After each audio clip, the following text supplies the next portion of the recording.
Today we have a crazy nuclear revenge story against an ex-husband. But first, in a game of poker, two can play pretense. In navigating through the corporate world, there is one ideology that never sat well with me. It's the belief that irrespective of what the truth is, the employee has to be loyal to their employer. Well, I call BS because that couldn't be far from the truth. And if you have a boss like mine, you would equally see this ideology as trash. I guess I should say had, because it all is in the past tense now. I quit. Well, before I got fired, this would not have been the case, but at this point, nothing is stopping me. The good part is that I get to share my side of the story. This is the story of how my boss fired me after I dealt him a similar hand as he dealt me. It's how my boss treated me like dirt, thinking I could not do anything about it. Truth is, at the time I was fired, that idea he had of me was probably right. But it's been a year now since the dust has settled,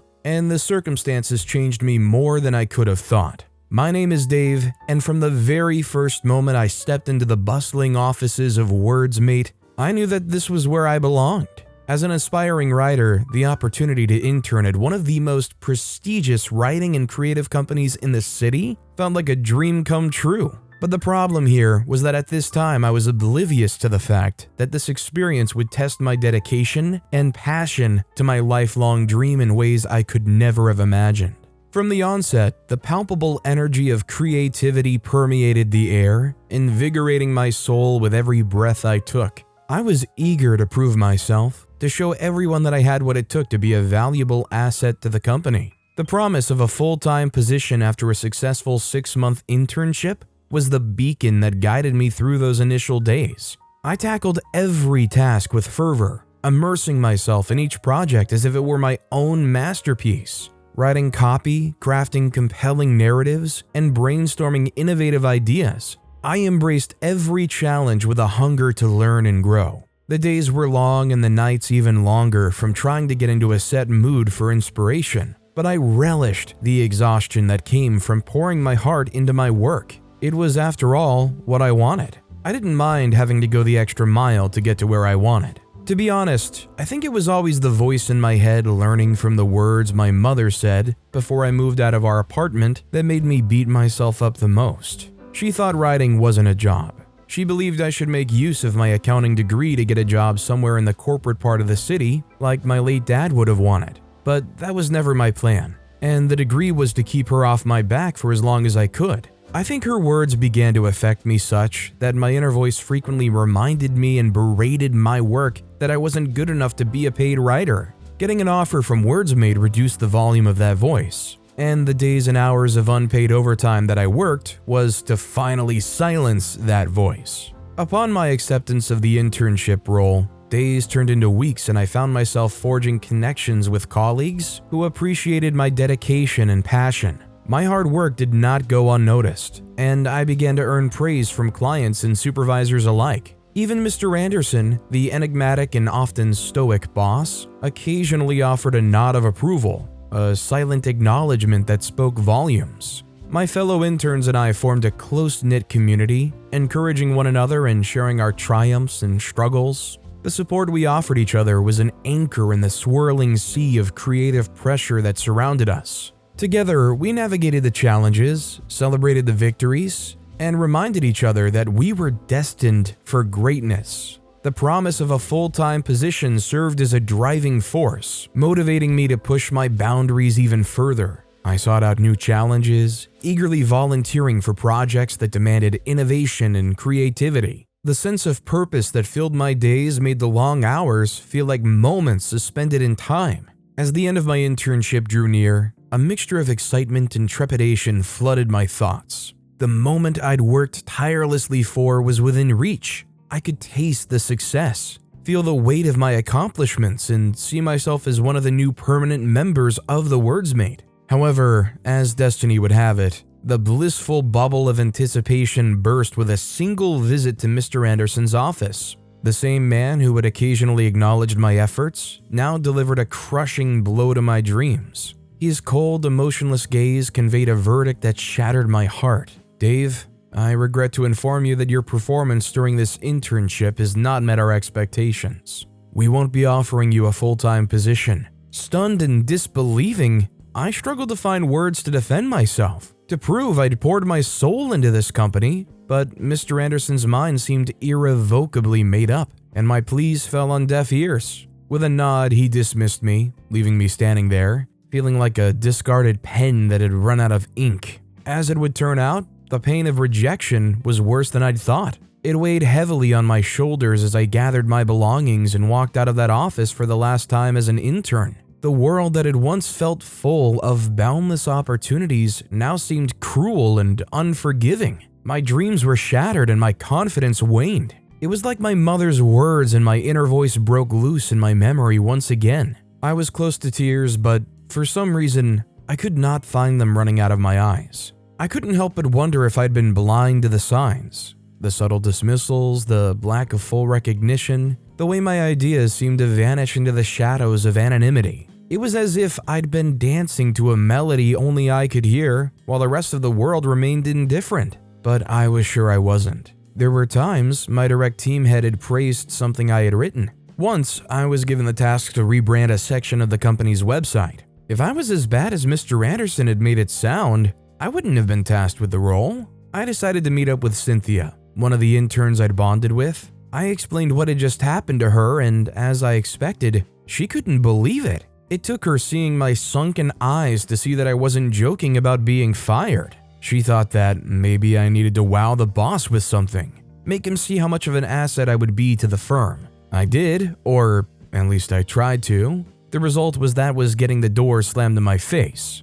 Yet, deep within the darkness of the moment, a flicker of determination ignited. I refused to let this setback define me or undermine my worth. As I stepped out, I knew that my journey was far from over. A fire burned within me, fueled by the desire to prove my worth. The days dragged on into weeks, and my search for a new opportunity became both a struggle and a quest for vindication. While I faced rejection from various companies, my determination never wavered. I want to believe that it was the excess of quiet space to think things through that made me begin to really question why I might have been fired, even before I could be officially recognized as an employee under Mr. Anderson. For some reason, something did not add up, but I didn't know what. All I knew was that I was fired because he said I didn't match up to what was needed. While trying to move on, I found myself navigating through a tumultuous sea of emotions. The bitter taste of rejection still lingered, and the wound of being cast aside by Wordsmate remained raw. Yet I was determined to heal, to leave this chapter behind and start anew.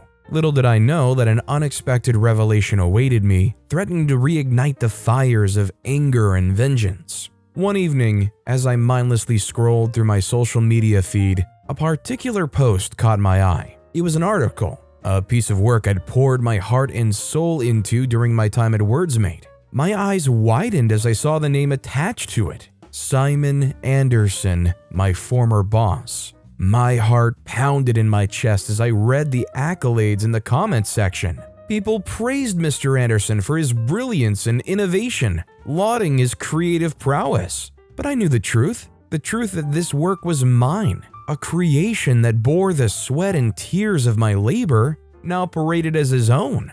A surge of anger and betrayal washed over me. It was as if I'd been dealt a second blow, this time to my creative integrity. My mind raced, trying to comprehend how Mr. Anderson could claim my work as his own, seemingly without a hint of remorse, especially since he said I wasn't good enough. How could things not have been going good enough to garner the praises they rained on the work that was supposedly his? As I dug deeper into the post's origins, the realization dawned upon me. My boss never intended to pay or acknowledge my contributions. He'd used me as an unpaid intern to harvest ideas and creativity, eager to capitalize on my dedication without offering anything in return. Anger mingled with sadness as I was forced to see the harsh truth. I'd been a pawn in his game, a tool to extract ideas that would elevate his status while crushing my dreams underfoot. It wasn't just about losing a full-time position, it was about my work and talent being stolen,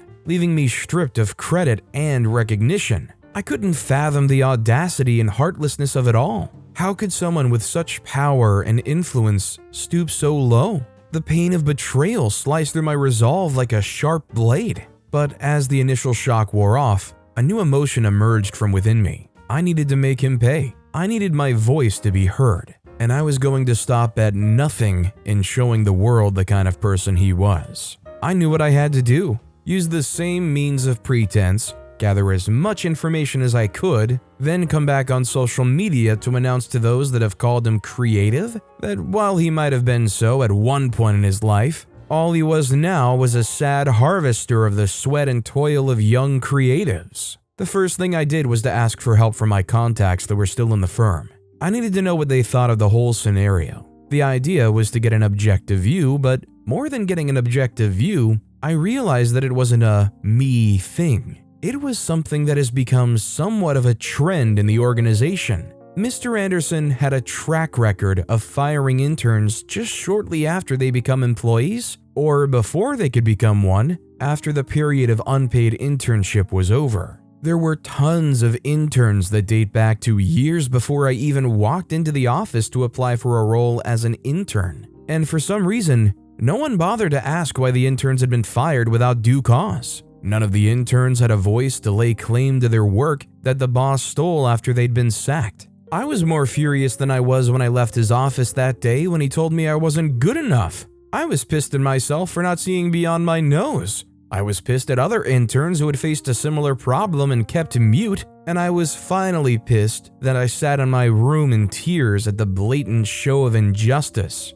I took on the role of an avenger of some sort, an anonymous crusader armed with the truth. On social media platforms and blogging sites, I shared my story and that of other wronged interns, unmasking the facade of WordsMate. The response was overwhelming. Former interns, employees, and even clients stepped forward, sharing their experiences of exploitation and deceit. The unknown voice became a symbol of resistance against a system that preyed on young, talented minds. But with every step I took, I knew the risks were escalating. Exposing Mr. Anderson's machinations could have severe consequences, not just for me, but for those who dared to support me. Fear gnawed at the edges of my determination, threatening to undermine my resolve. However, I drew strength from the community that had rallied behind me. We were no longer isolated voices, we were a chorus demanding justice. This wasn't just about one intern seeking revenge. It was about shedding light on an industry plagued by exploitation.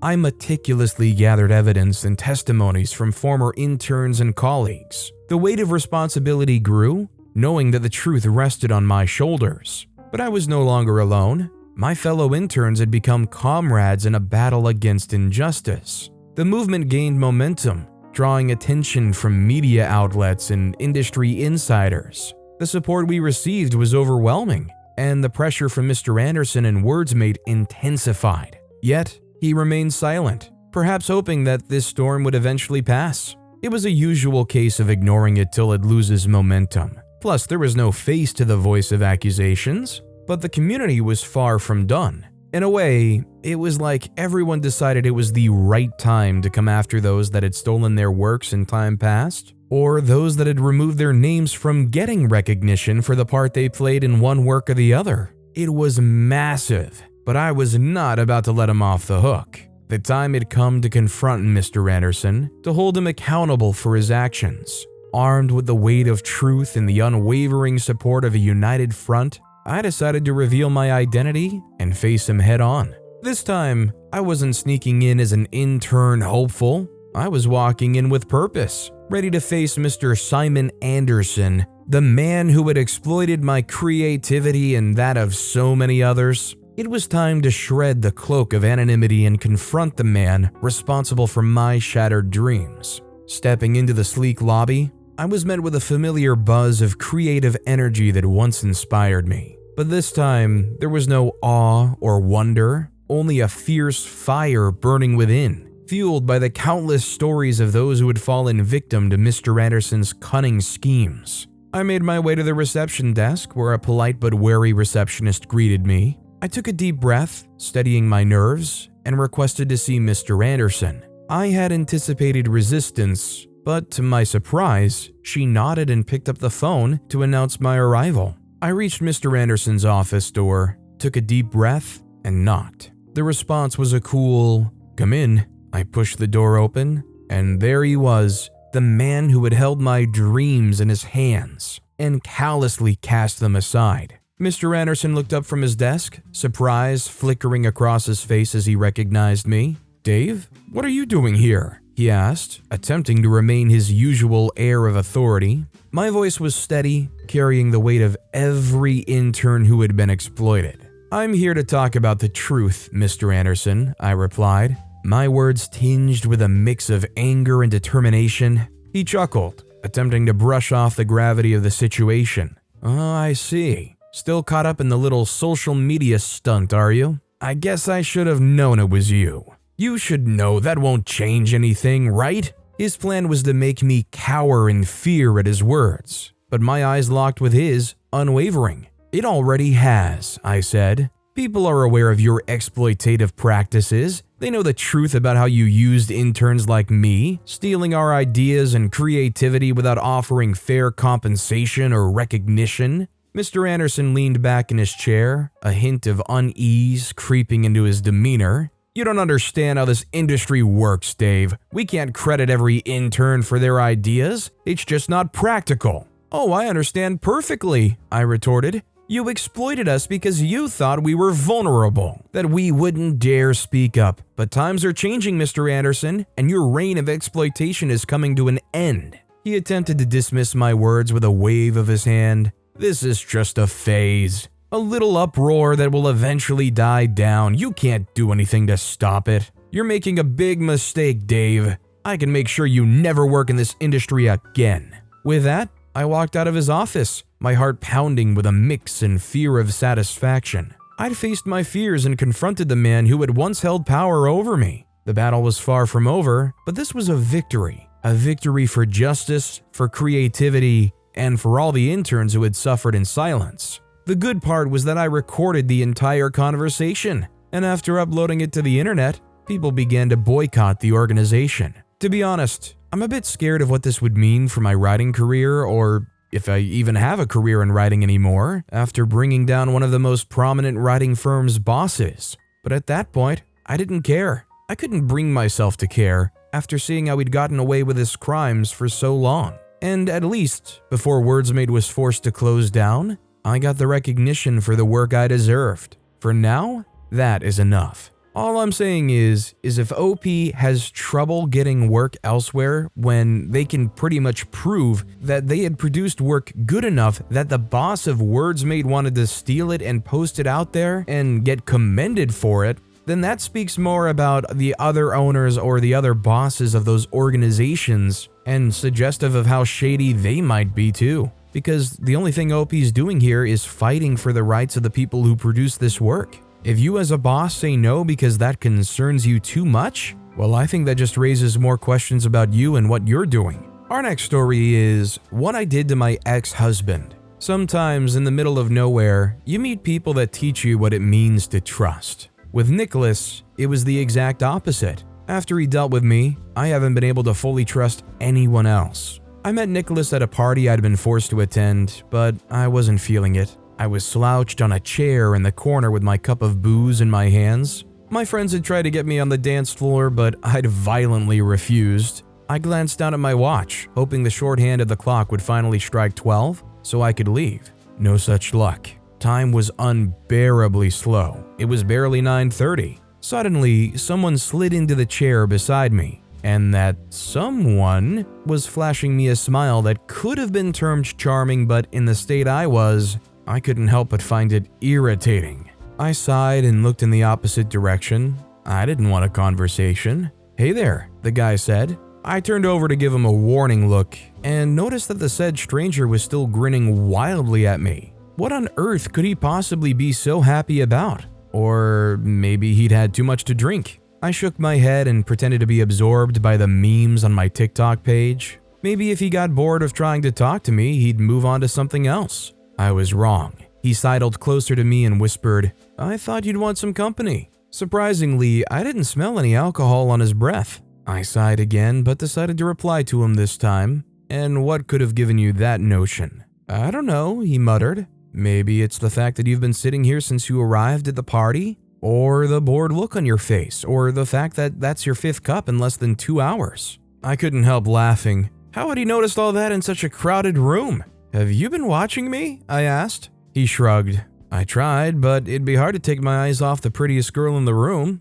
Plus, you look a bit sad. He looked me in the eyes. Want to talk about it? And that was how I found myself spilling all the tea about how I wasn't in a good place emotionally and none of my friends understood that, and how I was going through a rough patch at work, and I was really worried about my dad's health, all to a complete stranger. It felt so good to finally let my feelings out to someone who couldn't judge me, and he turned out to be a great listener. I didn't even realize it was way past 12 till one of my friends, Janice, came to drag me home. He asked for my number, and that was when I realized we hadn't even introduced ourselves. Nicholas, he said. Nicholas Spielman. Over the next few months, we talked a lot over social media. He constantly checked up on me, sent me random gifts to cheer me up, and even surprised me with date nights. He was so sweet and gentle and caring. He even followed me to some of my therapy sessions. We eventually couldn't go a day without hearing from the other person. We obviously started to date, and it got so serious that before we knew what was up,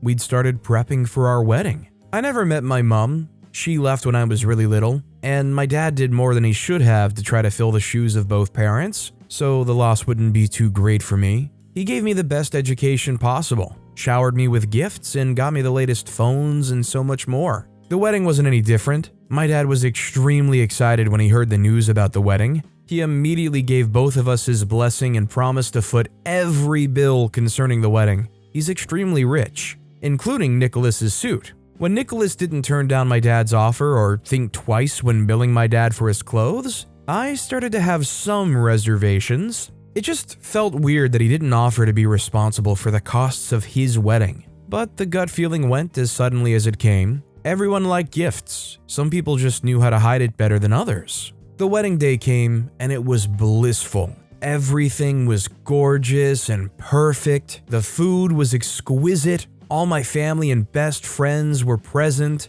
And my dress? I just loved it. I felt like a fairy tale princess, and my Prince Charming looked as handsome as ever in his tuxedo. Towards the end of the event, my dad announced that as a final wedding gift to us, he was going to pay off our mortgage for our new home. Again, Nicholas accepted without hesitation. He didn't even act overly grateful. I was scared that he was starting to feel entitled and would expect handouts from my dad whenever it was convenient. Being married to Nicholas wasn't bad at all. He was as sweet as I'd known him, though there were fewer gifts and date nights. He sometimes made Saturday brunch all by himself. He was an excellent cook, and I thoroughly enjoyed it. I looked forward to his meals because I secretly thought they tasted better than mine. As all couples do, we had our little spats here and there, but there was nothing too serious. Soon we started having kids. Our first child was a delightful baby boy, Ben. He was so perfect and he looked exactly like his dad. Next we had a gorgeous girl, Rose, who still happened to look more like her dad than she did me. We both loved them dearly, but things started to get strained between Nicholas and I. We both had reasonable salaries, but with the new mouths to feed and bodies to clothe, we could only save a tiny percentage for ourselves, and Nicholas wasn't into that.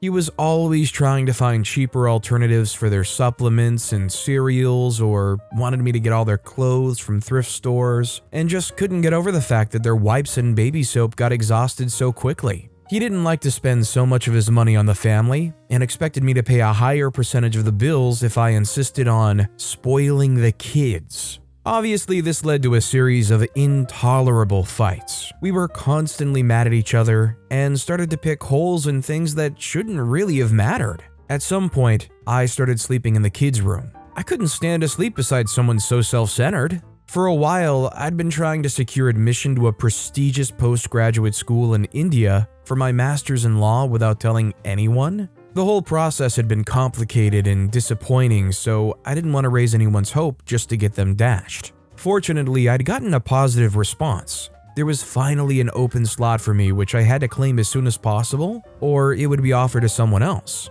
I quickly forwarded the mail to my dad, and bless his heart, he promptly paid the fees and bought me a plane ticket so I could travel the next week. Before I knew it, I was already on campus starting a rigorous academic journey. I was so excited. I loved the environment. Everyone had this laid-back, friendly vibe. There was so much academic competition and the food was quite really exotic and spicy. I was having the time of my life. but I missed my babies. I'd left them with Nicholas, and I wasn't sure how well he'd be able to take care of them. I Skyped with them every evening after classes and asked my dad to keep an eye on them. Apparently, distance does make the heart grow fonder, because Nicholas himself started to FaceTime me to ask how I was and how the classes were going. We were getting back into a rhythm without all the external pressure, and I began to miss them all terribly. I'd see a random child and remember how cute Ben looked when he falls asleep while eating, or I'd see a couple in the park and my heart would start to ache. I was yearning to hold my family once again, to be with all of them.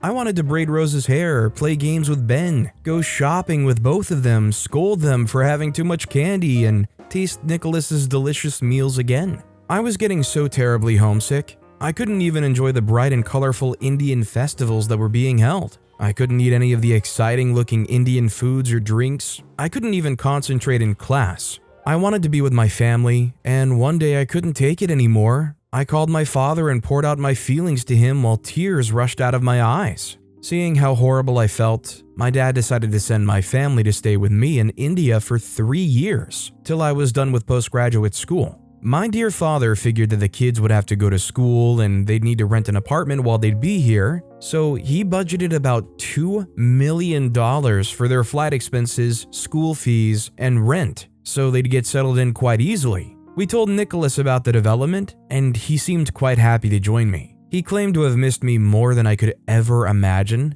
and wouldn't mind moving to a totally different country to be with me. Their flight was scheduled to leave at the end of the month to give them enough time to pack and prepare. My dad, as trusting as he is, gave his debit card to Nicholas and asked him to transfer the $2 million to himself. Normally, my dad wouldn't have been as careless as that, but Nicholas was considered family, so there was nothing to be skeptical about. Nicholas decided that he'd sort out the money the next day. So while the kids were in school, he headed out to the bank. The school had long been over for the kids, but Nicholas was yet to arrive. The teachers waited and waited till they could wait no more. They dialed his number repeatedly, but they got no reply. Finally, they called my dad, who came to pick them up almost 6 hours after school had been over. My dad called and told me what was going on, and we all tried to reach Nicholas. I started to panic because I was scared that something terrible had happened to him that was preventing him from coming back home. Little did I know that he had done something unimaginable.